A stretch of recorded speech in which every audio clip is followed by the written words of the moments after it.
Did you know there are more people in China with genius IQs than there are people of any kind living in the United States? That can't possibly be true. It is. What would account for that? Well, first, there are an awful lot of people living in China, but here's my question.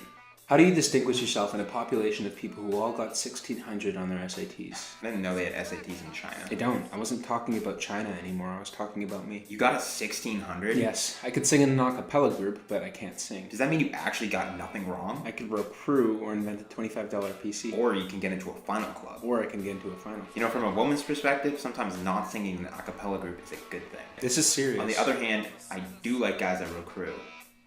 I was kidding. Yes, it means I got nothing wrong in the test. Have you ever tried? I'm trying right now. To row crew. To row crew? No, to get into a final club. To row crew? What are you, whatever, delusional? Maybe, but sometimes you say two things at once and I'm not sure which one I'm supposed to be aiming at. But you've seen guys who row crew, right? No. Okay, well, they're bigger than me. They're world-class athletes. And a second ago, you said you like guys who row crew, so I assumed you would see one. I guess I just meant the idea of a guy rowing crew. You know, how like a girl likes cowboys? Okay. Should we get something to eat? Would you like to talk about something else? No, it's just since the beginning of this conversation about finals clubs, I think I missed a birthday.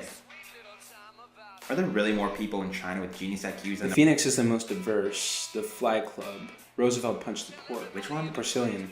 Pork. It's the best of the best. Which Roosevelt? Theodore. Is it true they send a bus around to pick up girls who want to party with the next Fed chairman? I can see why it's so important to get in. Okay, well, which is the easiest to get into? Why would you ask me that? I'm just asking. None of them. That's the point. My friend Eduardo made $300,000 betting oil futures one summer, and Eduardo won't come close to getting in. The ability to make money doesn't impress anybody around here. Must be nice.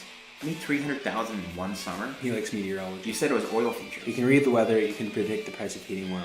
I think you asked me that because you think the club that's the easiest to get into is the one where I'll have the best chance. I asked, what? You asked me which club was the easiest to get into because that's the one where you think I'll have the best chance. The one that's the easiest to get into would be the one where anybody has the best chance. You didn't ask me which one was the best one. You asked me which one was the easiest I one. was honestly just asking. I was just asking to ask. Mark, I'm not speaking in code. Eric. You're obsessed with finals clubs. You have finals clubs OCD. You need to see someone about it to prescribe you medication. You don't even care if the side effects include blindness. Final clubs, not finals clubs. And there's a difference between being obsessed and being motivated. Yes, there is. Well, you do. That was cryptic, so you do speak in code. I didn't mean to be cryptic. I'm saying I need to do something substantial in order to get the attention of the clubs. Why? Because they're exclusive and fun. And they lead to a better life. Teddy Roosevelt didn't get elected president because he was a member of the Phoenix Club. He was a member of the Porcelain, and yes, he did. Well, why don't you just concentrate on being the best you can be? Did you really just say that? I was kidding.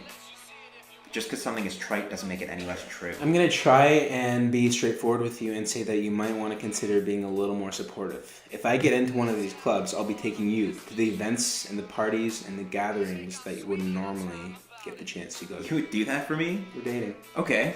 Well, I want to try and be straight with you and let you know that we're not anymore. What do you mean? We're not dating anymore. I'm sorry. Is this a joke? No, it's not. You're breaking up with me. You were going to introduce me to people that I wouldn't normally get to meet? What is that even supposed to mean?